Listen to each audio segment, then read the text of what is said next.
오늘 네 번째 시간 에센스 네 번째 시간 죄에 대해서 함께 살펴보려고 합니다. 특별히 선악과 사건에 대해서 함께 여러분들과 나누려고 합니다.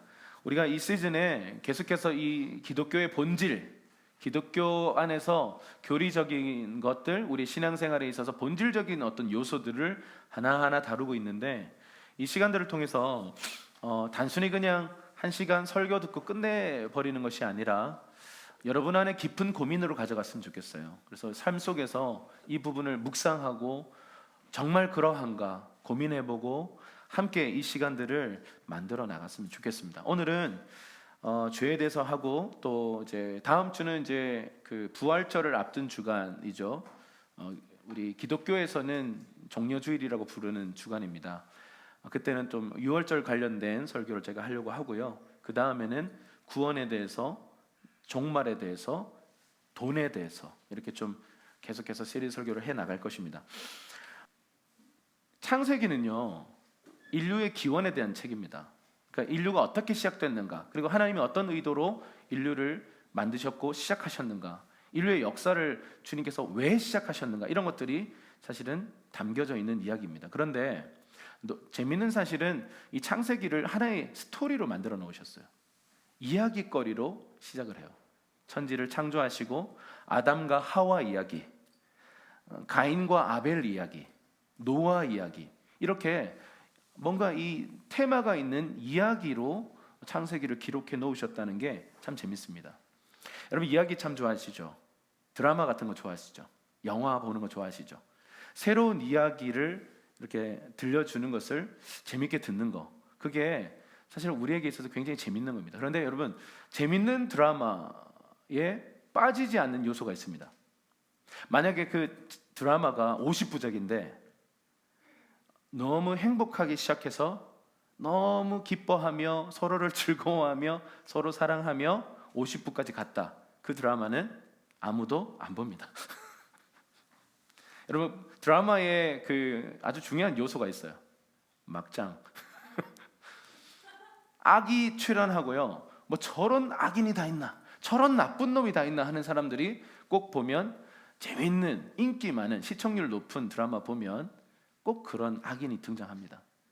2014년도에 저도 함께 봤던, 우리 가족들과 함께 봤던 드라마 중에 왔다 장보리라는 게 있어요. 그때 악역을 맡았던 이유리, 사실 크리스찬이고 또 사모님이세요. 이분이 연기를 잘하죠. 악역을 맡았는데 장보리를 엄청 괴롭혀요. 시청률 엄청 올라갔습니다. 그래서 이 이유리가요, 인터뷰 때 이런 얘기를 해요. 너무 사랑해 주셔서 감사하고 이 시청률 너무 잘 나와서 진짜 소위 말하는 대박이 터졌는데, 길거리를 지나가면 사람들이 두 가지 트랙으로 말한답니다. 너무 잘 보고 있어요 라고 말하면서 뒤돌아서서 저 년이 나쁜 년이야 이렇게 대놓고 들리는데 얘기를 한다는 거예요. 현실에서 이게 현실과 드라마를 약간 사람들이요, 너무 몰입하다 보면 좀 약간 경계를 좀 잊어버릴 때가 있습니다. 때로는 이 재밌는 이야기거리, 재밌는 드라마에 빠질 수 없는 요소가 이 악한 악인들. 근데 오늘 이 인류의 첫 시작점을 이야기하고 있는 아담과 하와 이야기에서 너무 완벽했어요. 하나님과 조화를 이루는, 하나님과 연합을 이루는 아주 완벽한 세상, 하나님이 만드신 완벽한 세상 속에서 아담과 하와는 아름답게 행복하게 살고 있었어요. 그런데 어느 날 뱀이 등장합니다. 여기서부터 긴장감이 올라가는 거죠. 너무 행복하고 완전한 이 세상 속에서 뱀이 등장해서 뱀이 이 인간에게 뭔가 말을 걸어오는 것입니다. 오늘 이 뱀에 대해서 먼저 얘기를 여러분들과 좀 나누고 싶어요. 이 뱀이 뭡니까? 이 뱀이 바로 사탄입니다. 사탄. 이 사탄에 대해서 성경이 말하고 있는 부분들이 좀 있는데요. 이사야서 14장 12절에서 15절의 말씀인데요. 우리 큰 목소리로 함께 읽어보겠습니다. 시작. 너 아침의 아들 계명성이여, 어찌 그리 하늘에서 떨어졌으며 너 열국을 엎은 자여, 어찌 그리 땅에 지쳤는고. 내가 내 마음에 이르기를 내가 하늘에 올라 하나님의 뭇별 위에 내 자리를 옮기리라. 내가 북극 지폐의 산 위에 앉으리라. 가장 높은 구름에 올라가 지극히 높은 이와 같아지라 하는도다. 그러나 이제 내가 소울 및 곧 맨 밑에 떨어짐을 당하리로다. 아멘. 여기 너 아침의 아들 계명성이여 라고 하는 이 대상이요, 당시에 바벨론을 향한 예언 중에 갑자기 나타나는 어떤 대상이에요. 그 바벨론을 향한 심판의 예언이 막 나오다가요, 갑자기 너 아침의 아들 계명성이여 라고 하는 어떤 특정 대상이 등장하는데, 이게 사탄을 가리키는 것입니다. 그래서 라틴어 성경에 보면요, 너 루시퍼요 라고 아예 그냥 사탄의 이름을 적어놨어요. 그러니까 사탄을 향해서 지금 지목해서 예언을 하고 있는 상태입니다. 그를 향해서 이렇게 얘기합니다. 하늘에서 떨어진 존재라고 얘기하고, 열국을 뒤엎은 존재고 땅에 찍혀버린 존재다라고 말하면서, 그거 왜 그렇게 됐어요? 하늘 위에 오르려고 했어요. 이건 뭐예요? 뭇 별 위에 내 자리를 높이려, 하나님의 자리에 앉으려고 했던 어떤 존재가 있었다는 거죠. 그게 바로 사탄입니다. 사탄은요, 원래 아름다운 천사였어요. 정말 하나님이 이 창조하신 그 천사들 중에 가장 아름다운 천사였어요. 그리고 좀 이따 여기 에스겔서 말씀 잠깐 한번 같이 볼까요? 에스겔서 말씀을 보면 읽어보죠. 시작. 인자야, 두로 왕을 위하여 슬픈 노래를 지어 그에게 이르기를, 주 여호와의 말씀에 너는 완전한 도장이었고 지혜가 충족하며 온전히 아름다웠도다. 내가 옛적에 하나님의 동산 에덴에 있어서 각종 보석 곧 홍보석과 황보석과 금강석과 황옥과 홍만호와 창옥과 청보석과 남보석과 홍옥과 황금으로 단장하였음이며, 네가 지음을 받던 날에 너를 위하여 소고와 비파가 준비되었도다. 여러분, 이 두로 왕을 향한 이 예언, 이 심판을 하다가요, 갑자기 또 다른 존재가 딱 등장해요. 여러분, 사탄은요 항상 전면으로 드러나지 않습니다.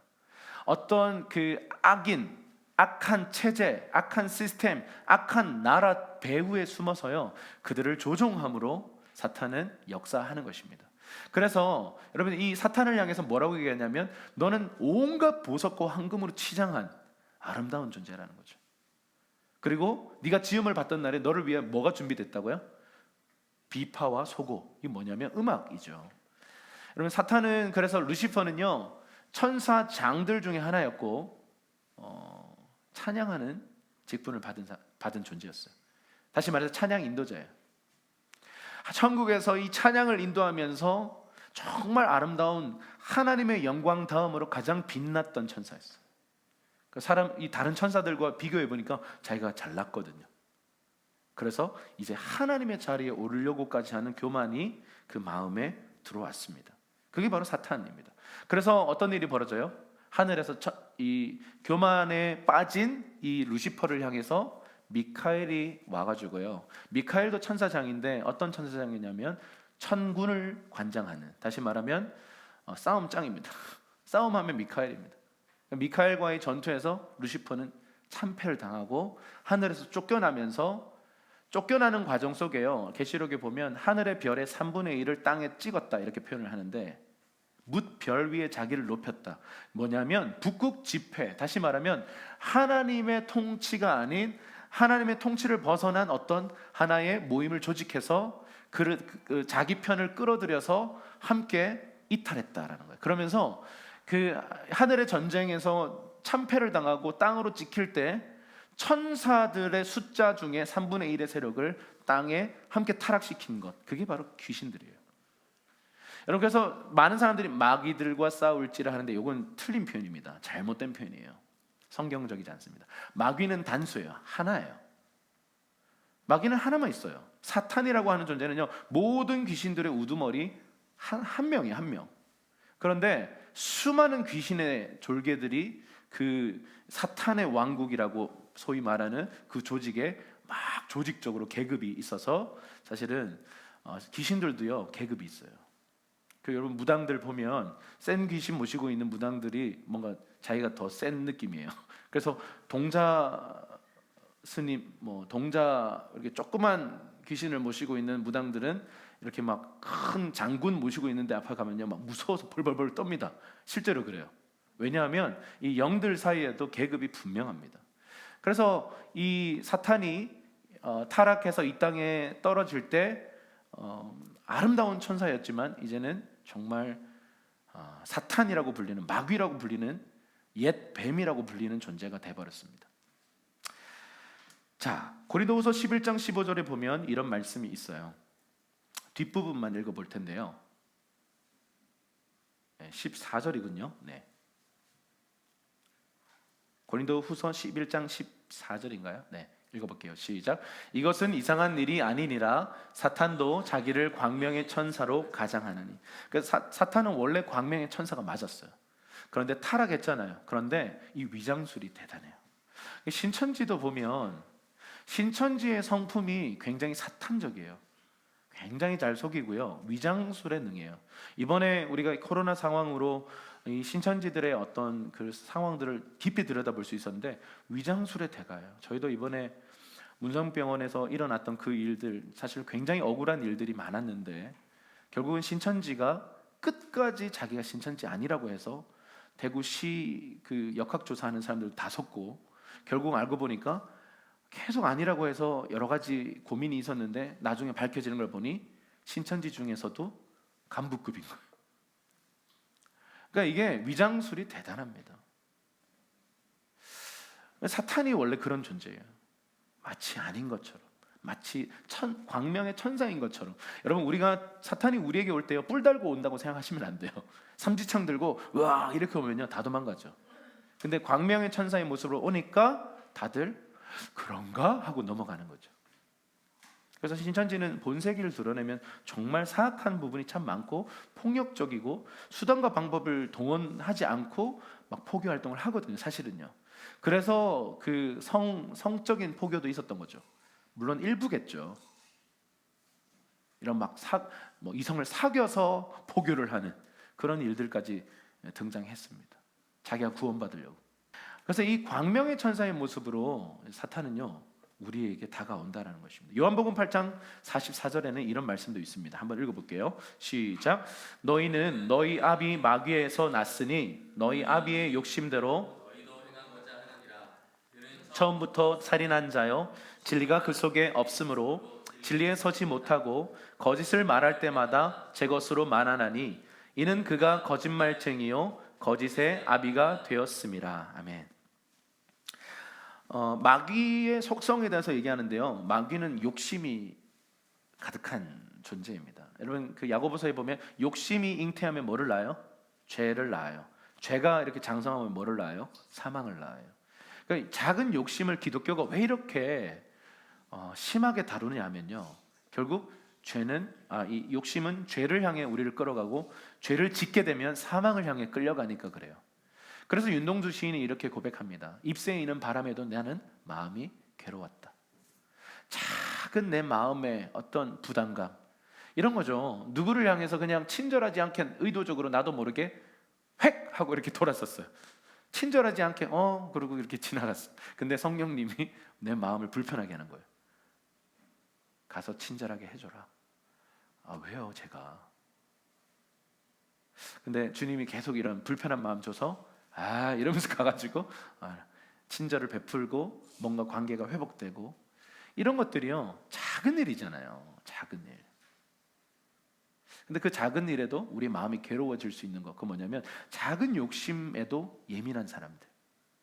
근데 그게 너무 오랫동안 방관돼 있던 사람들은요 웬만한 욕심과 죄에도 마음에 아무런 요동이 없어요. 그게 위험한 상태예요. 그러니까 작은 욕심 하나가 올라와도, 예를 들어 식탐 하나가 나를 지배하고 그만 먹어도 되는데 자꾸 먹으려고 하는데 이걸 보면서 왜 욕심이 올라오지? 그래서 금식 시작하고. 이게 초대교회 교인들의 라이프 스타일이었거든요. 여러분 금식을 우리가 너무 영적으로만 보지 마세요. 영적인 겁니다. 그런데 초대교회 때는요 뭔가 자꾸 식탐이 올라올 때 그걸 조절하기 위해서, 절제를 훈련하기 위해서 이 금식을 했다고 합니다. 어쨌든 작은 욕심, 어떤 종류의 욕심이든 욕심을 허용하면 결국 죄를 낳게 돼요. 그 죄를 짓게 되면 그 죄는 우리를 사망으로 끌고 가는 것입니다. 자, 또 이 사탄의 속성을 또 뭐라고 얘기하죠? 거짓말쟁이, 거짓의 아비, 이렇게 얘기합니다. 진리가 그 속에 없기 때문에, 비진리로 가득하기 때문에 거짓말을 한다, 이렇게 얘기하는 거죠. 그게 바로 사탄입니다. 사탄이 우리에게 와서 이런 짓들을 해요. 욕심을 부추기고요. 욕심을 부추겨서 죄로 끌고 가고요.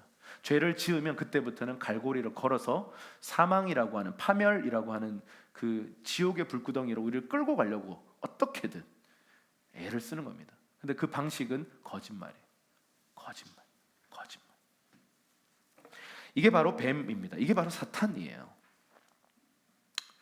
자, 그러면 오늘 이 선악과 사건에서 이 창세기 3장 1절에 나타난 이 뱀의 모습을 함께 보겠습니다. 우리 창세기 3장 1절 큰 목소리 읽겠습니다. 시작. 그런데 뱀은 여호와 하나님이 지으신 들짐승 중에 가장 간교하니라. 뱀이 여자에게 물어 이르되 하나님이 참으로 너희에게 동산 모든 나무의 열매를 먹지 말라 하시더냐.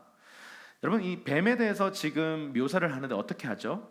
하나님이 지으신 들짐승 중에 가장 간교하대요. 자, 간교하다, 이게 뭘까요? 간사하고 교활하다. 지혜로운 거예요. 전략적이에요. 굉장히 똑똑해요. 그런데 악한 쪽으로. 여러분, 실제로 지능범들이 있어요. 그 은행털이 이런 사람들은요, 머리 좋은 사람들이에요.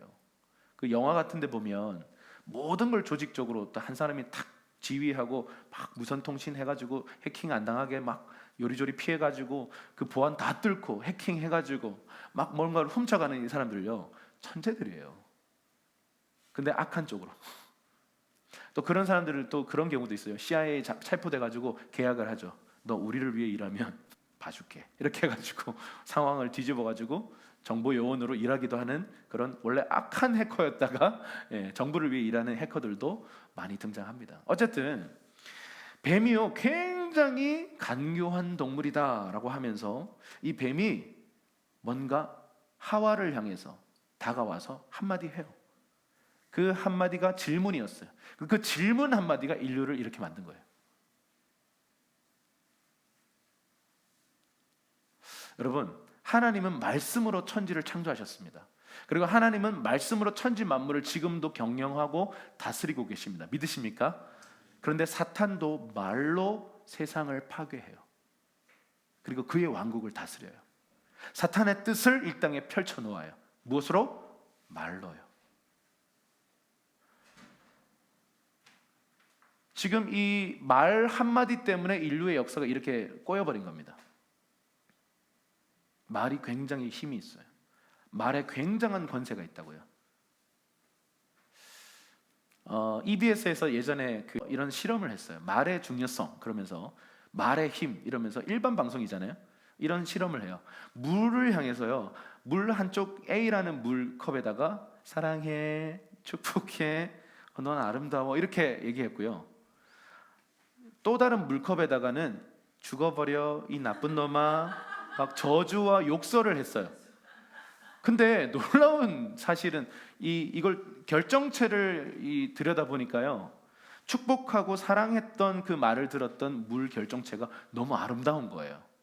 그런데 막 욕설하고 저주를 퍼부었던 그 물 결정체를 보니까 결정체가 다 깨져 있는 거예요. 굉장히 놀랐어요. 그 현미경으로 보여주는데 깜짝 놀랐어요. 중요하다는 거 아는데 이게 진짜 이렇게 중요한가? 근데 또 하나의 실험이 또 있었어요. 밥을 해가지고요.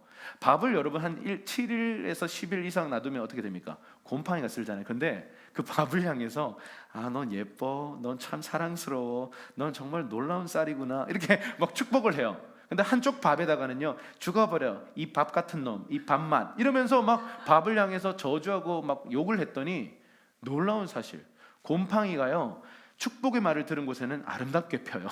색깔도 하얀색이야. 그런데 여러분, 이 저주를 들었던 이 밥 위에 폈던 곰팡이는요, 시커멓고 무서워요.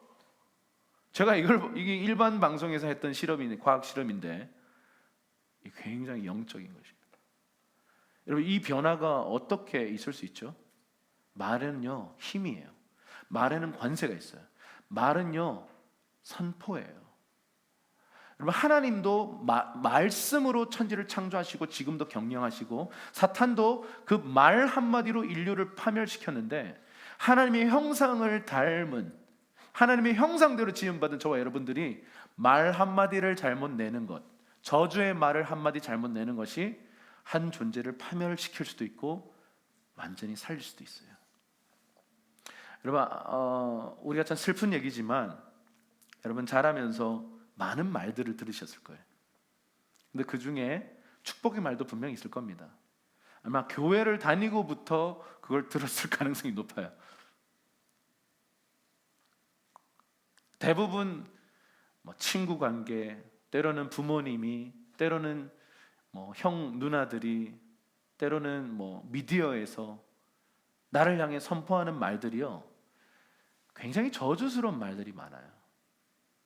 뭐 우리의 외모를 갖고 놀리는 말들. 저는 어릴 때 이름이 이기루잖아요. 그래서 별명이 끼룩끼룩이었어요. 부산 갈매기 이러면서 막 애들이 막 약을 올려요. 뭐 그리고 절대 그럴 리가 없는데 저를 향해서 못생겼대요. 저는 믿지 않습니다. 그건 사탄의 음성이에요. 그래서 그런 수많은 것들, 그리고 뭔가 내 거울이 나에게 던져주는 메시지가 있어요. 좀 짜증 나는데 너는 다리가 짧아. 제가 키가 182인데요. 많은 분들이 놀래요. 180이라 그러면. 왜 안 커 보이거든요. 두 가지 이유입니다. 허리가 길고 목이 길어요. 그래서 제가요, 정말 하고 싶었던 이 중학교 때 지금 외모가 굉장히 예민하거든요. 제 안에 여러 가지 핸디캡이 있었는데 그때 이 교복을 입으면 맵시가 안 나는 거예요. 뭔가 다리가 너무 짧아 보이고, 근데다가 저희 어머님은 큰 걸 입어야 된다. 그래가지고 뭐 아빠 옷처럼 막 입고 다니니까 더 짧아 보이고, 그래서 막 혼자 막 아무도 안 보는데 나 혼자 거울 보고 사는 거예요. 그리고 또 우리 집안의 전통인데요, 이 돌출형 이 구강 구조예요. 저는 이게 지금 너무 마음에 드는데 그때 당시에는 이게 너무 싫었어요. 그래서 누른다고 들어갑니까? 누른다고 들어가면 모든 분들의 치아는 고를 겁니다. 얼마나 눌렀는지 몰라. 근데 이 사각턱도요, 얼마나 눌렀는지 몰라. 근데 안 돼. 제가 중2부터 흰머리가 나기 시작했는데 지금 좀 심각하거든요. 좀만 있으면 이제 백발이 될 텐데, 새치 난다고 막 친구가 놀리고, 뭐 뻐드렁니다 그러면서, 그때 당시 이경규도 이렇게 자기를 뻐드렁 이런 얘기를 많이 했거든요. 그래서 그때 당시에 막 이 뻐드렁니에 대한 유행되는 그런 문화가 있었어요. 그래서 엄청 놀리는 거예요. 이름 갖고 놀려요, 외모 갖고 놀려요, 뭐 다리 짧다고 놀려요. 뭐 이것들이 내 정체성을 흔드는 거예요. 그러니까 내가 사람들 앞에 서는 게 자신이 없어지는 겁니다. 점점 자신이 없어져요. 그래서 어느 정도로 자신이 없어지고 내 정체성에 흔들림이 있었냐면, 내 자존감이요 막 바닥쳐서 앞에 나와서 자기소개도 잘 못해. 공포로 막 하얗게 질려가지고 무슨 말을 한지도 모르고 막 들어가요. 그래서 지금 생각해보면 참 안타까운 아이예요. 저의 어린 시절을 보면 거짓말에 속아서 거기에 놀아난 거죠. 근데 결국은 나에게 그렇게 말했던 그 배후에 누가 있었어요?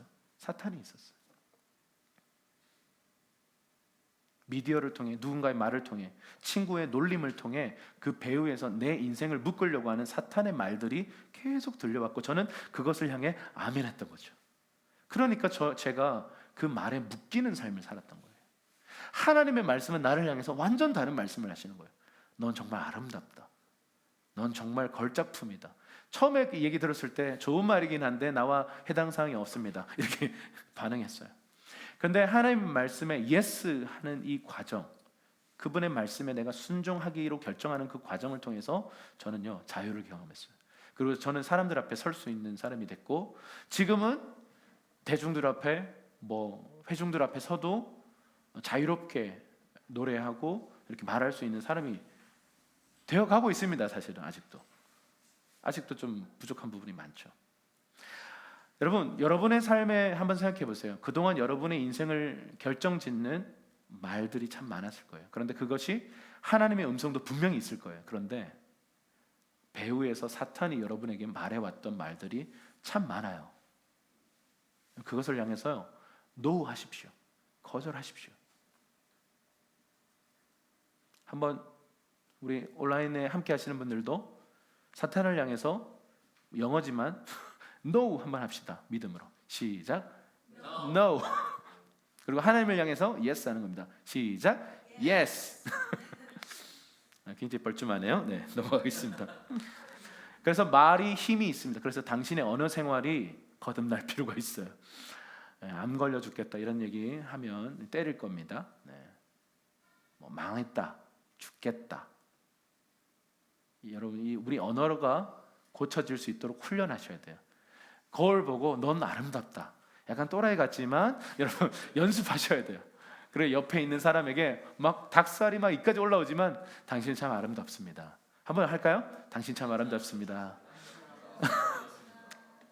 연습하셔야 합니다. 자, 창세기 3장 1절에 보니까 이 말의 영향력으로 다가오는데 이 뱀이 여자에게 이렇게 묻습니다. 보세요. 하나님이 참으로 너희에게 동산 모든 나무의 열매를 먹지 말라 하시더냐. 자, 그런데 여기서 제가 한 단어를 좀 강조해 볼게요. 하나님이 참으로, 다시 할게요. 하나님이 참으로 너희에게 동산 모든 나무의 열매를 먹지 말라 하시더냐. 이거예요. 과연 그럴까? 과연 진짜일까? 네가 들은 음성 정말일까? 제가 우리 아이들한테도요, 성경 이렇게 얘기해 보면 아이들이 성경을 뭐 알고 있긴 한데, 물론 모르는 경우도 있는데 뭔가 어렴풋하게 알고 있는 그런 이야기거리들이 있어요. 그래서 이렇게 퀴즈 내고 막 이야기하면 막 맞추는 걸 되게 좋아해요. 그런데 정답을 맞췄어요. 뭐 예를 들어 요셉, 그 요셉 맞아요. 근데 내가 요셉이라고 딱 그러면요, 아닌가?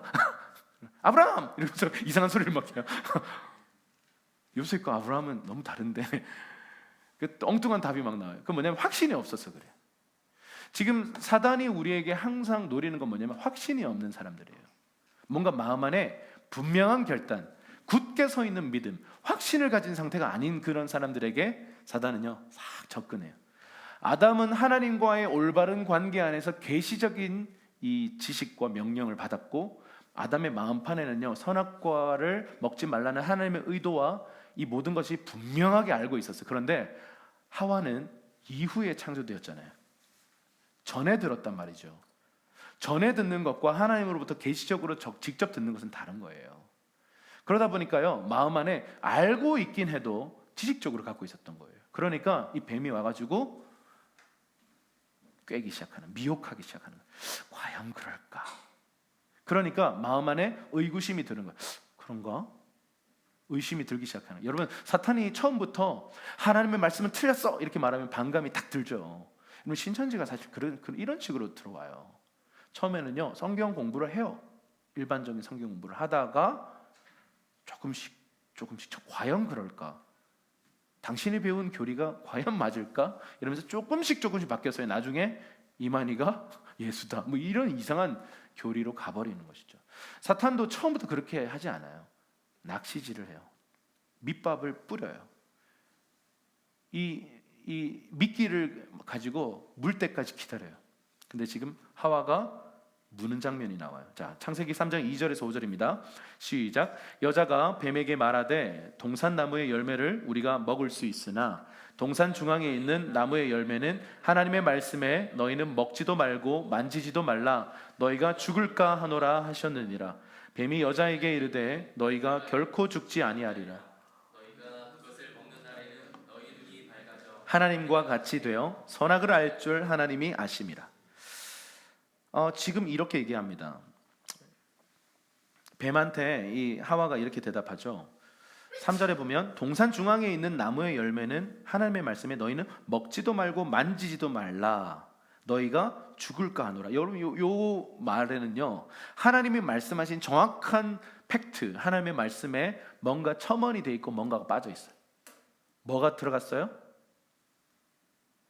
만지지도 말라 이런 얘기는 없어요. 주님, 동산나무 중에 모든 것들은 다 먹되 선악을 알게 하는 나무의 실과는 절대 먹지 마라.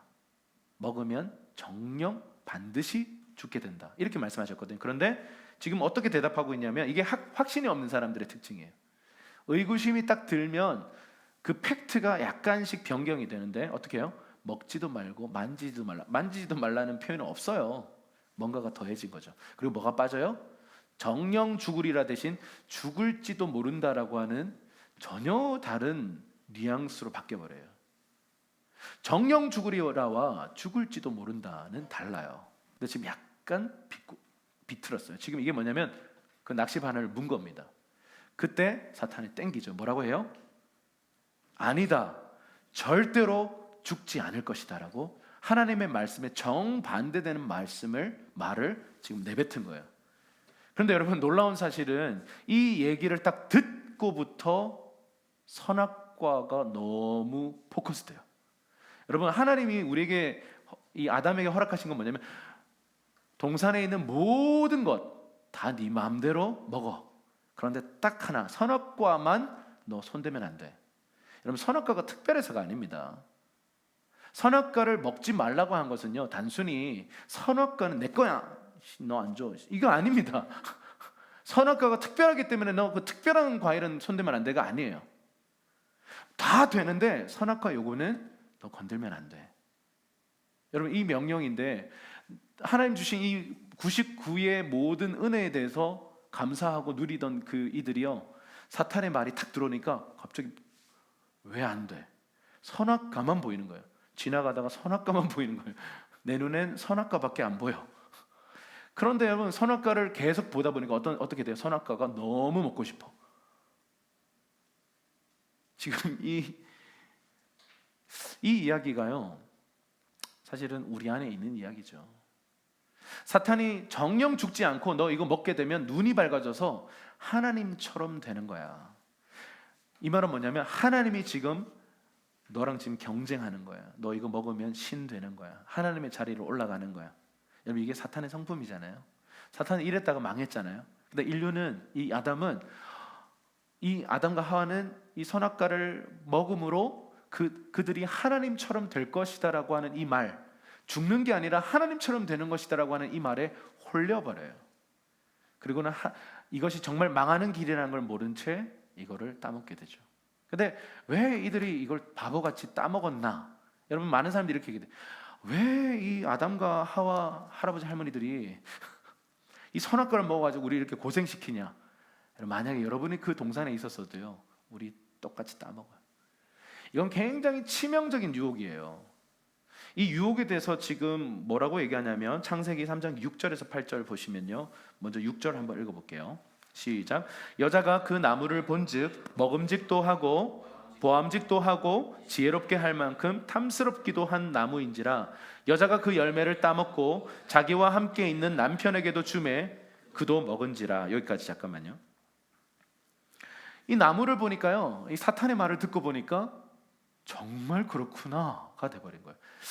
하나님이 말씀하신 것에 대해서 과연 그럴까에서 시작해서 사탄이 조금씩 꼬아가더니 완전 정반대되는 말, 절대 죽지 않아, 이거 먹으면 하나님처럼 돼 라고 하는 그 말을 듣고 보니까 선악과만 너무 먹고 싶은 거예요. 근데 여기서 지금 특징을 이렇게 얘기해요. 첫 번째, 한번 따라 합시다. 먹음직하고 보암직하고 지혜롭게 할 만큼 탐스럽기도 한, 요 세 가지 특징이요, 인간의 그 취약한 세 가지 경로예요. 사탄은 항상 이 세 가지의 루트를 통해 인류의 역사를 지배해 왔어요. 자, 먹음직하다라는 건 뭐냐면 육신의 정욕이죠. 요한 1서에 나오는 것처럼 육신의 정욕이야. 예수님도 이걸 경험하셨죠. 40일 동안 금식하셨다가 돌을 떡으로 만들어 먹을 수 있는 능력 갖고 있으니까 먹어 라고 말하는, 뭔가 우리의 육신의 욕심을 부추기는 유혹들이 온다는 거예요. 여러분, 기본적인 거예요. 기본적인 거. 우리 안에 있는 음식에 대한, 배고픔에 대한 욕구, 성적인 욕구, 잠에 대한 욕구, 이 욕구가 사실은 주님께서 정하신 질서 안에서 밥 한 그릇, 물론 때로 두 그릇, 할렐루야. 근데 막 여러분, 먹방 같은 데 보세요. 한 사람이 라면을 20개를 먹더라고요. 호리호리한 그런 사람들이. 그게 어떻게 가능한지 모르겠어요. 뭐 그렇게 막 식탐을 부린다든지, 물론 그분들은 돈 벌려고 그렇게 합니다. 별풍선 감사해요 뭐 이렇게 하면서 자기 위장 다 베리고 막 그렇게 살고 있는데요. 어쨌든 자기 정한 그 한계를 뛰어넘는 거. 여러분, 성욕도 마찬가지죠. 하나님이 정하신 이 부부라고 하는 질서 안에서 사용하면 그건 아름다운 건데, 이걸 넘어가는 순간 이건 굉장한 파멸이죠. 여러분, 지금 N번방 난리잖아요. 텔레그램에 지금 일어나고 있는 이 범죄들이 상상 이상이에요. 상상 이상이에요. 이런 거예요. 죄는요 점점 사망으로 끌고 가는데 그 방법이 뭐냐? 자극적이라는 거예요. 자극적. 경계가 있고 질서가 있는데 그걸 뛰어넘잖아요. 그러면 더 자극적인 어떤 매운맛, 더 자극적인 어떤 그런 유혹들, 이런 것들을 추구하게 돼서 결국 사망이 눈앞에 있어도요 사망인지 알아도 가는 거예요. 뛰어드는 거예요. 불나방 아시죠? 나방이요 불 피워놓으면 와서 죽는데요 그 불빛 보고 멈추지 못하고 그 욕망을 멈추지 못하고 달려들어서 타 죽는 겁니다. 여러분, 우리가 이 작은 이 욕망 이거 허용하기 시작하면 우리는 파멸로 가는 것이에요. 그런데 사탄이 우리를 이 유혹하는 방식이요 너무 치명적이에요. 이겨낼 수가 없어요. 여러분, 인류의 누구든 이 자리에 딱 들어가서 선악과 앞에 서면요 우리 백발백중 다 넘어집니다. 우리 인간의 연약성이에요. 그리고 또 하나는 뭐죠? 보암직하다 그랬어요. 이 보암직한 거는 뭔가 이렇게 내 보이고 싶은 거예요. 여러분, 오늘날의 이 SNS 문화라고 좀 생각하시면 돼요. 내 속은 썩어 있는데 행복한 척 포스팅하는 거예요. 나는 외롭고 너무 슬픈데 뭔가 괜찮아 보이는 척 막 이렇게 막 포스팅하는 거예요. 이게 보이고 싶은 욕구죠.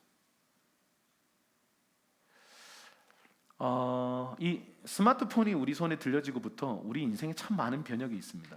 이게 2008년부터 시작됐다고요? 네, 스마트폰이. 그러니까 이 아이폰의 역사가 2008년부터라고 제가 들었는데 불과 12년밖에 안 되는데 우리 라이프 스타일을 완전 바꿔놨어요. 여러분, 지금 뭐 지하철 같은데 버스 같은데 보면 옛날에는 창가에 사색을 하거나 책을 보거나 음악을 듣거나 이런 사람들이 많았는데 요즘 다 뭐야? 할아버지들도 이러고 계시대요. 깜짝 놀랐어요. 할아버지들, 저희 아버지도 마찬가지인데 얼마 전까지 스마트폰 난 안 쓴다 그러셨어요. 근데 이 스마트폰을 이제 국가에서 또 공짜 폰들이 있잖아요. 공짜인데 왜 안 써요? 그러니까 어느 순간부터 쓰고 계시더라고요. 야, 카톡 어떻게 하냐 이렇게 막 이렇게 그걸 배우셔서 카톡을 주고받는 사이가 됐습니다. 할렐루야. 근데 지금 할아버지들도 이제 막 배우려고 막 난리예요. 이거 어떻게 하는 거냐? PC는 못 만져도요 스마트폰은 만지세요. 그래서 배우는 게임 중에 하나가 뭐 고스톱 이런 거 배우셔가지고 바둑 이런 거 하셔가지고 막 이렇게 어르신 뭐 하고 계시나 봤더니 깜짝 놀랐어요. 고스톱 치고 계시더라고요. 아, 좋다 이러고 막. 근데 이 문화가 너무 바뀌었어요. 그런데 이 손쉽게 나를 표현하고 손쉽게 나를 포스팅하고 손쉽게 나를 포장할 수 있는 이 기기를 갖고 사는 우리들이 이 욕구가 우리에게 나와요. 여러분, 보는 것으로 유혹이 들어와요. 눈으로 얼마나 많은 유혹이 오는지 몰라요. 그리고 사람들에게 다른 사람의 눈에 내가 비춰지고 싶은 이 욕구들이 있어요. 사탄은 이걸로 우리를 장악합니다. 세 번째는 뭐라고요? 지럽게 할 만큼 탐스럽기도 했다라고 했는데 이거는 요한일서가 이렇게 표현하죠. 뭐라고 하죠? 이생의 자랑이죠. 세상적인 거, 세상적인 거. 여러분, 이 세상을 사랑하는 것 올무입니다. 하나님이 세상을 이처럼 사랑하사 독생자를 주셨다는 이 표현에서 하나님이 세상을 사랑했다는 게 세상적인 것을 사랑한 게 아니에요. 세상적인 것을 사랑하는 것은 사탄적인 것을 사랑하는 것이에요. 세상을 사랑했다는 뭐냐면 세상의 그 존재론적 그 존재를 사랑했다는 거예요. 그러니까 우리가 세상을 사랑해야 돼요. 그런데 세상적인 것들을 사랑하기 시작하면요 우리 올무에 빠져서 끌려가기 시작하는 거예요. 사단이 우리를 그렇게 끌고 갑니다. 육신의 정욕, 우리 기본적인 욕구, 욕심들요. 그리고 보여지는 어떤 것, 보는 어떤 것, 그리고 세상적인 어떤 자랑들, 이런 것들로 우리를 끌고 가요. 결국 존 파이퍼 목사님이나 유명한 목사님들이 책을 쓰실 때 머니, 섹스, 파워 그래요. 그 돈과 성과 이 권력, 이것들을 가지고 우리 인간을요 지배해 왔다는 거예요. 이 세 가지가 너무 치명적이에요. 돈 싫어요? 돈 좋잖아요. 돈은 악한 게 아닙니다. 근데 돈을 사랑하는 것은 악이에요. 성적인 것, 그 성적인 것을 누리는 것은 나쁜 것이 아닙니다. 그런데 그것을 잘못된 경계를 넘어서면 그건 굉장한 악이죠. 그걸로 우리를 막 끌고 가는 거예요. 우리 점점 나이가 들면 권력욕이 생겨요. 더 높은 자리, 더 높은 어떤 무언가를 하고 싶어 하는 거죠. 사단은 이런 걸로 우리를 끌고 간다라는 것입니다. 여러분, 결국 이 하나님께서 허락하신 에덴 동산의 모든 실과에 대한 감사가 완전히 사라지고 이건 하면 안 돼 했던 그 선악과만 바라보고 선악과만 묵상하다가 선악과를 너무 먹고 싶은 거예요. 먹음직하고 보암직하고 너무 지혜롭게 할 만큼 탄트렸던 거죠. 그러고는 이 하와가 먼저 따먹고 남편에게 주었고 이 아담도 함께 따먹었습니다. 이 부분에서 많은 사람들이 여자가 문제야 이렇게 얘기합니다. 그렇죠. 이 본문에서는 그런 뉘앙스죠. 그런데 여기서 이 포커스는 뭐냐면요, 여자가 문제다라고 보는 이 입장보다는요, 여러분 이 하나님의 그 말씀을 정확하게 이렇게 관계 안에서 들었던 사람과 그것을 건너서 정보 전달로 들은 사람의 차이예요. 그래서 여러분, 부모님의 신앙이 아주 뜨거워도요, 모태 신앙으로 태어난 아이들이요, 많은 정보가 전달되었지만 간증들을 듣기도 했지만 그 신앙이 하나님과 직접적인 올바른 관계에서 오는 정보가 아니기 때문에 이걸 우린 계시라고 하거든요. 계시가 아니기 때문에 확신이 없는 사람들이 많아요. 기독교가 너무 당연하거든요. 예배 드릴 때 은혜도 받아요. 착하게 살아요. 뭔가 특별히 죄악된 삶을 살진 않아요. 그런데 하나님을 향한 굳건한 확신이 잘 없어. 왜 그렇습니까? 하나님과의 관계를 통해서 오는 지식이 아니기 때문에 그래요. 하와에게 있었던 이 지식은요, 전해 들은 지식이에요. 확신이 없었어요. 그래서 가끔씩 의구심이 막 들어요. 그걸 파고드는 게 사탄입니다. 그래서 사탄이 그 하나님의 의도를 살짝 왜곡시키고 또 왜곡시켰는데 성공이 되는 거예요. 이 사람이 넘어오는 거예요. 그러니까 정반대 말을 딱 하는 순간 이 하와는 선악과를 따먹기로 결정하는 겁니다. 사탄이 하는 일이 이런 겁니다. 말로 다 해요. 말로. 우리의 생각 속에 들어와서요, 금지된 욕망을 막 부추깁니다. 그럼 그 결과가 뭐죠? 오늘 읽었던 이 말씀 그 뒤에 7절, 8절 한번 읽어볼게요. 시작. 이에 그들이 눈이 밝아져 자기들이 벗은 줄을 알고 무화과 나무 잎을 엮어 치마로 삼았더라.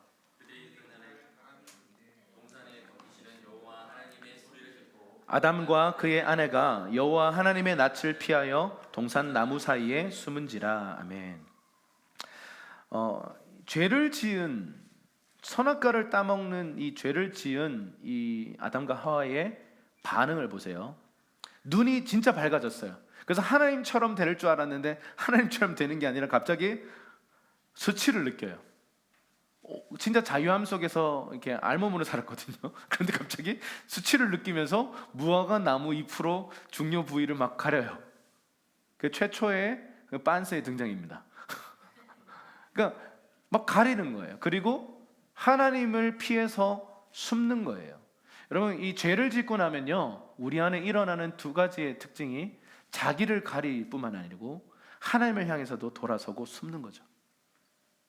하나님께 가고 싶지가 않아져요. 그게 죄의 속성입니다. 죄는 하나님과 우리를 분리시키는 거예요. 그래서 이러한 결과들을 낳고 인류를요, 하나님과 멀어지게, 결국 하나님도 이 아담과 하와를 에덴의 동쪽으로 쫓아낼 수밖에 없는 그런 상황이 됐습니다. 그런데 하나님이 아담과 하와를 포기하셨을까요? 포기하지 않으십니다. 오늘 조금 이따 살펴보겠지만 이때 처음으로 복음을 주세요. 처음으로 구원의 약속을 주세요. 내가 이 모든 것들, 어그러진 것들을 다시 새롭게 하는 날을 주겠다. 그런데 저는 정말 많이 이 질문을 들어요. 한 요쯤 왔을 때 짜증이 나요. 그러면 하나님, 왜 선악과를 만들어 가지고 이런 타락을 조장하십니까? 라고 하는 좀 살짝 짜증스러운 질문들을 저에게 걸어오는 사람들이 참 많았어요. 제가 고등학교 때도 고3 때 친구들이 교회 안 다니는데, 여러분 이건 모두가 알잖아요. 아담과 이브, 선악과 모두가 다 알거든요. 왜 선악과를 만들어 가지고 기독교 그거 가짜다고. 하나님이 있는데 왜 그렇게 하셨냐? 사랑이라며. 왜 죄짓게 만들었어? 여러분, 이 말은 이거예요. 이렇게 가다가 이렇게 물 웅덩이가 있는데 물 웅덩이 옆에서 이렇게 축구를 하고 놀다가 애가 실수로 탁 넘어져서 물 웅덩이에 빠졌어요. 그런데 이 아이가, 엄마가 와서 얘 괜찮니? 그런데 이 아이가 이렇게 얘기하는 거예요. 왜 비가 와가지고, 여긴 땅이 왜 패여가지고, 나는 왜 축구를 해가지고, 엄마는 왜 축구공을 사줘가지고, 이러면서 막 탓을 하기 시작하는 거예요. 그러니까 여러분, 방금 이 짜증스러운 질문은요, 그런 거예요. 하나님께서 이 아담에게 하와를 주신 것은 축복입니까? 저주입니까? 축복이죠. 축복인데, 여러분 보세요. 오늘 이 사건에서 보면 아담에게 이 선악과를 건네준 사람이 누구예요? 그 와이프예요. 그럼 축복입니까? 저주입니까? 여러분, 우리 많은 사람들이 그렇게 해요. 이렇게 연애하기 전에는 하나님, 남친을 보내주세요, 여친을 보내주세요 라고 기도하고 생겼어요. 자기도 성격이 더럽고 상대방도 성격이 더럽거든요. 그러니까 왜 저런 인간을 붙여주셔가지고, 그런 우여곡절 끝에 하나님, 그래도 믿음의 가정을 이루고 싶습니다, 배우자를 허락해 주십시오. 그래서 결혼을 했어요. 결혼을 하고 나니까 이제 실체들이 드러나는데, 왜 저런 인간을 주셔가지고 하나님 정말 너무하시다고. 여러분, 이게 우리 인간의 모습이에요. 저 학교 다니고 싶어요. 학교를 안 가니까 너무 힘들어요. 하나님, 코로나 빨리 끝나서 학교 가게 해주세요 라고 기도해서 내일 바로 가게 됐어요. 그러면 갑자기 밀려있던 과제가 엄청나고 선생님이 막 스트레스 받으셔. 그동안 이 일 처리가 너무 밀려 있어서 막 업무적으로 너무 공황 상태인데 아이들한테 와가지고 막 뭐라고 막 이러니까 왜 학교를 보내주셔가지고. 여러분, 우리 안에 이 심리가 있어요. 힘들면요, 남 탓하는 거예요. 힘들면 다른 사람 탓하는 거예요. 결국 여러분, 다른 사람 탓의 끝은 뭔지 아세요? 하나님 탓이에요. 지금 이 선악과 사건의 어떤 그 다음 이야기는 뭐냐면, 하나님께서 아담에게 찾아오셔, 너 어디 있느냐? 숨어있는 아담한테 너 어디 있느냐? 몰라서가 아니에요. 너 왜 그러고 있느냐? 어떤 하나님 질문이에요. 근데 아담이 뭐라고 얘기해요? 너 왜 선악과를 먹었느냐? 이것도 왜 선악과 먹었어? 이게 아니에요. 왜 그렇게 했느냐? 안타까움과 아픔의 마음으로 얘기하셔요. 그런데 아담이 뭐라고 얘기해요? 하나님께서 주신 저 여자가 나에게 선악과를 줘서 먹었습니다. 내 탓이 아니고 저 여자 탓입니다 라고 얘기한 거예요. 근데 그 여인에게 또 묻죠. 하와야, 네가 왜 선악과를 먹었느냐? 하나님이 창조하신 저 뱀이 나를 깨물어 내가 먹었나이다. 지금 뭐가 보이세요? 지 탓이 아니야. 다 다른 사람 탓이에요. 여러분, 다른 사람 탓의 끝은 뭐냐면 하나님 탓하는 거예요. 여러분, 이것이 자기 중심성, 이것이 바로 죄의 속성이에요. 내가 중심이야. 나는 항상 옳아. 내가 왕이야. 내가 하나님이야. 이게 선악과예요. 내가 하나님이에요. 선악과를 왜 만드셨냐면요, 창세기 2장 15절에서 17절 말씀을 좀 한번 다시 읽어보죠. 창세기 2장 15절에서 17절 시작. 여호와 하나님이 그 사람을 이끌어 에덴 동산에 두어 그것을 경작하며 지키게 하시고, 여호와 하나님이 그 사람에게 명하여 이르시되, 동산 각종 나무의 열매는 네가 임의로 먹되 선악을 알게 하는 나무의 열매는 먹지 말라. 내가 먹는 날에는 반드시 죽으리라 하시니라. 자, 보세요. 하나님께서 사람을 지으시고, 사람을 어떻게 지어요? 하나님의 형상대로 지었어요. 이 말은 뭐냐면요, 하나님적 존재로 만들었다고요. 이 말은 신적인 존재로 저와 여러분을 지으셨어요. 그리고는 어떤 일을 맡겨요? 신적인 일을 맡겨요. 세상을 다스리고 통치하는 그 일을 맡겨요. 그게 왕이잖아요. 너는 이 세상의 왕이야. 네가 임의대로 먹어도 되고, 네가 원하는 대로 동물들의 이름을 네가 선포하면 그게 정체성이 될 거야. 이거 하나님이 하시는 일이에요. 근데 그 일을 이 인간에게 위임하시고, 너 나의 일을 하고 나와 같이 함께 세상을 다스려. 자, 이 땅을 네가 다스려 라고 말씀하신 거예요. 그런데 딱 하나만 기억해. 선악과는 손대지 마.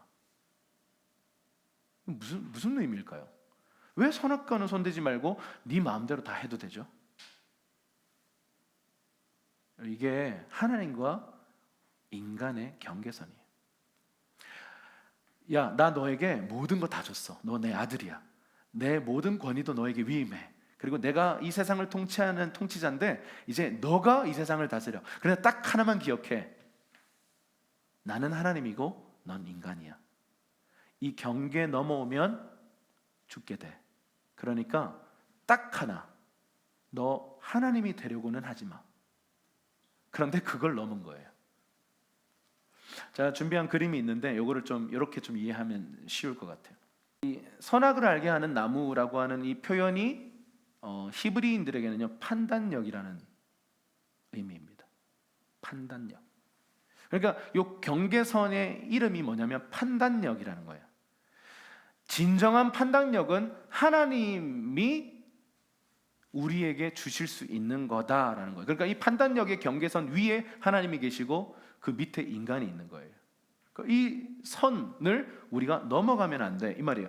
여러분, 우리가 하나님의 판단력을 향해서 우리가 나도 하나님처럼 판단할 수 있어, 선악을 구별할 수 있어 라고 생각하는 이런 생각을 딱 가지게 되는 것 자체가 거기서부터 모든 것이 어긋나는 거죠.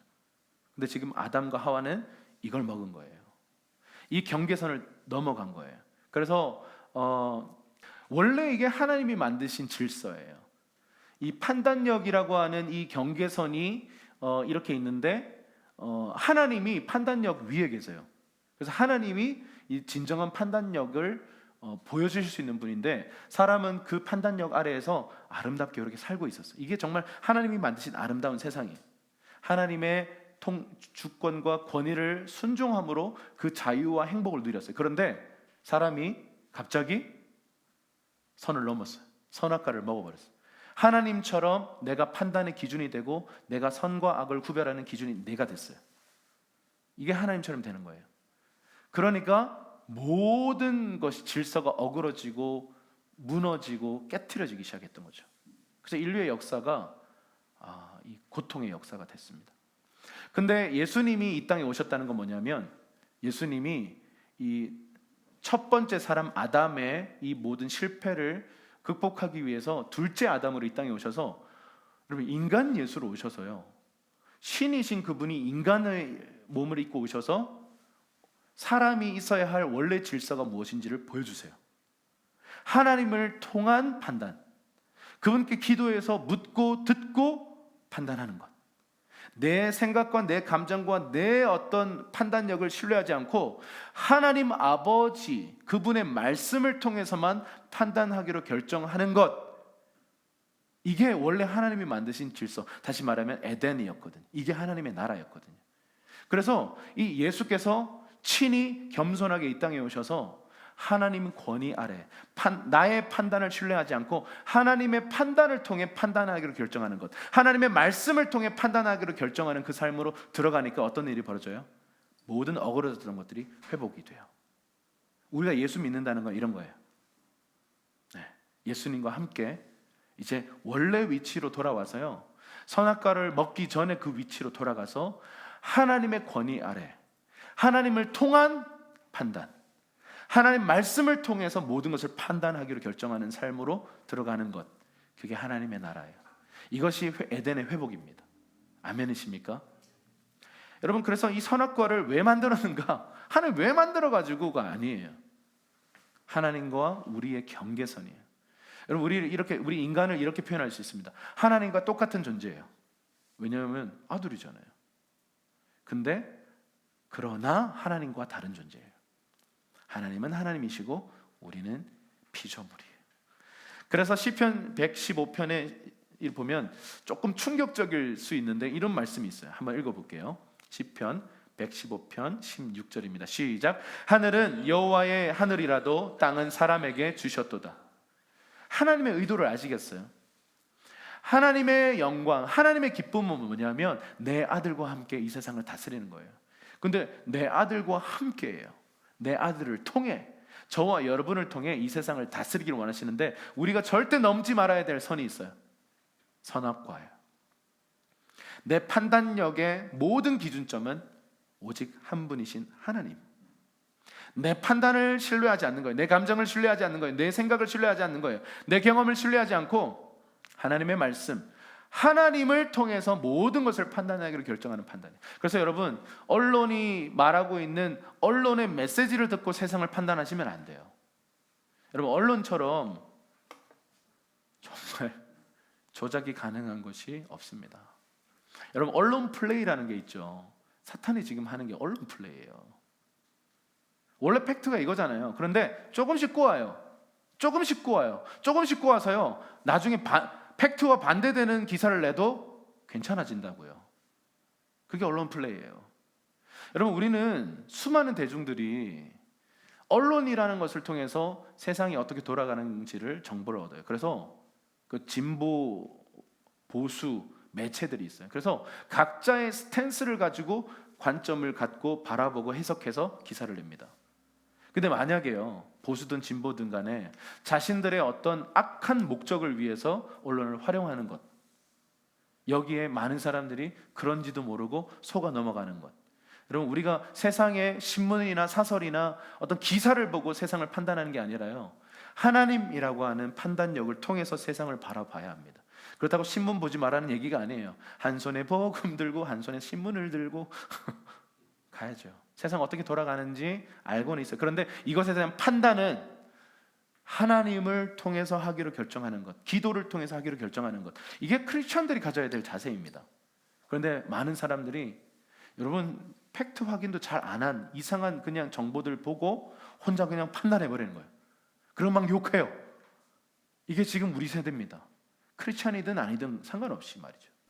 이것이 선악과를 먹은 우리 인류의 한계입니다. 내가 하나님이에요. 내가 판단자예요. 내가 기준이에요. 그래서 내가 볼 때 악하면 악한 거예요. 여러분, 성경은 뭐라고 얘기하는 줄 아세요? 네가 볼 때 악하다고 생각해도 하나님이 선하다 하면 선한 거예요. 네가 볼 때 선하더라도 하나님이 그거 악하다 그러면 악한 거예요. 여러분, 마지막 때에 인권이라는 이름으로 모든 걸 밀고 들어올 겁니다. 우리는 그렇게 살아야 합니다. 다른 사람의 인권과 그 인권을 소중히 여겨야 합니다. 그런데 그 인권이라고 하는 휴머니티, 모든 사람들이 동의할 수밖에 없는 어떤 인간성이라는 간판 뒤에요, 수많은 추악한 것들이 숨어 있을 수 있어요. 그래서 여러분, 우리가 이 세상을 바라볼 때 괜찮은 포장만 보고 하고 넘어가는 것이 아니라 진짜 바른 판단력이요, 진짜 제대로 된 영적 분별력이 우리에게 필요한 건 뭐냐면, 아까 전에 그 그림처럼 하나님이 판단력 위에 계셔야 돼요. 우리가 그분의 통치와 그분의 권위 아래 있을 때 참된 판단력이신 하나님을 통해서 함께 이 세상을 온전하게 판단할 수 있는 존재가 되는 것이 그리스도인이에요. 아멘이십니까? 네. 주님은 이 선악과를 통해서 이 아담에게 이렇게 말씀하신 거죠. 하나만 기억해라. 너는 나와 같은 왕이다. 그런데 나는 너의 왕이다. 그러니까 이 선을 넘으면 안 돼. 그런데 결국 넘어버렸어요. 자, 창세기 3장 15절에서 19절인데요. 창세기 3장 15절 19절 우리 한번 쭉 읽어보도록 하겠습니다. 주님이 이 망가져버린 인류를 향해서 주님이 복음을 주십니다. 한번 읽어볼게요. 시작.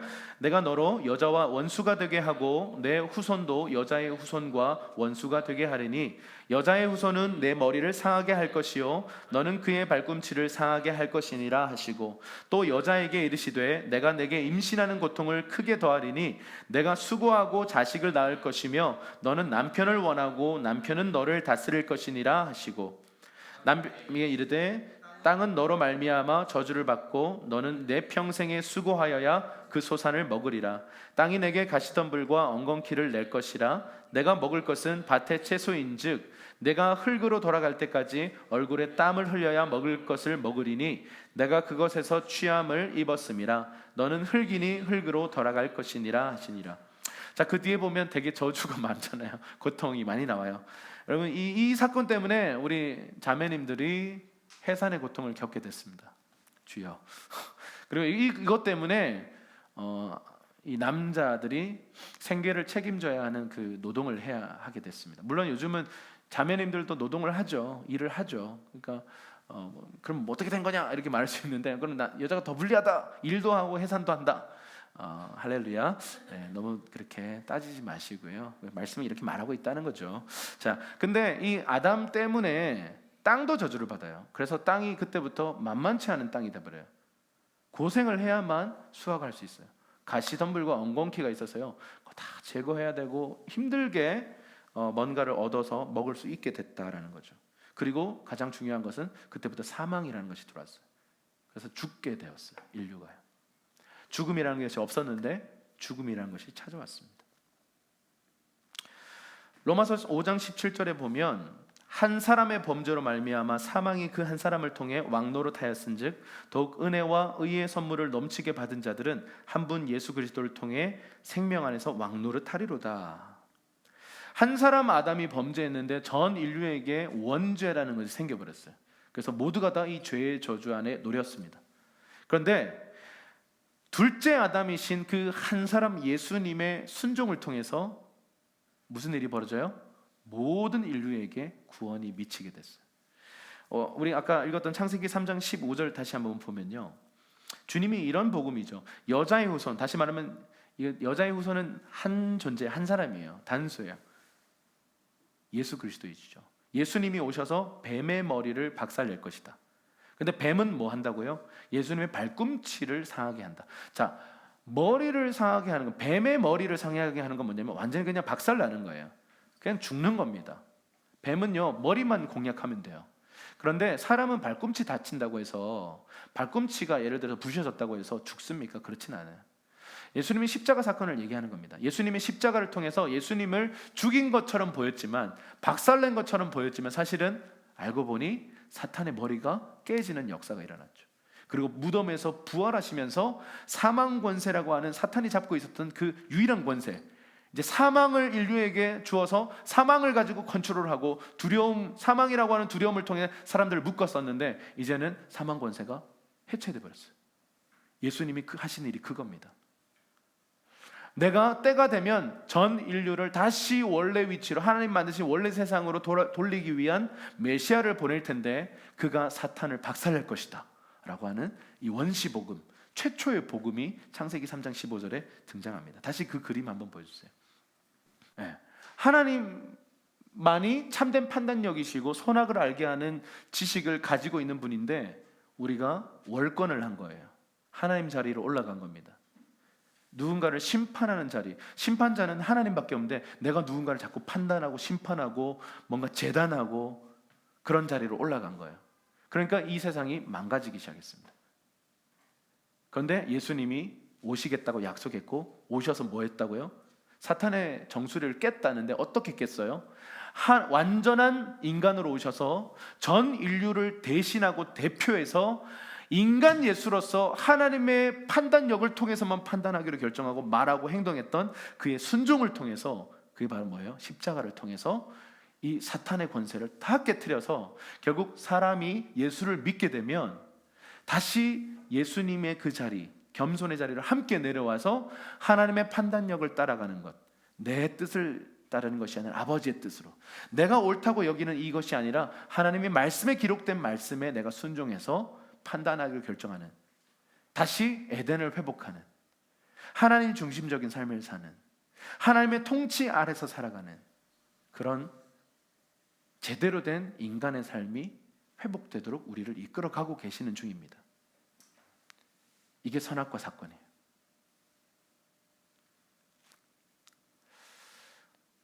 우리 안에 이 욕심과 죄의 유혹들이 날마다 있습니다. 이 선을 자꾸 넘어가고 싶어요. 내가 하나님이 되고 싶습니다.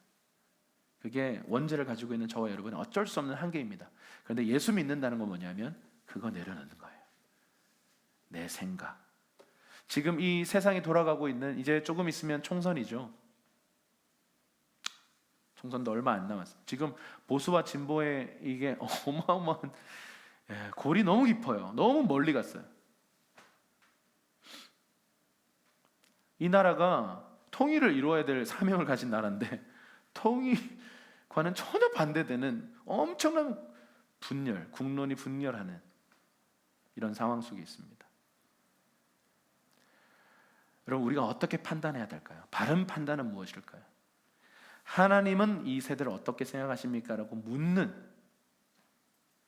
하나님 앞에 머물러 앉아서요, 하나님 이 세대를 어떻게 보십니까? 하나님 이번 총선에 대해서 어떤 계획을 갖고 계십니까?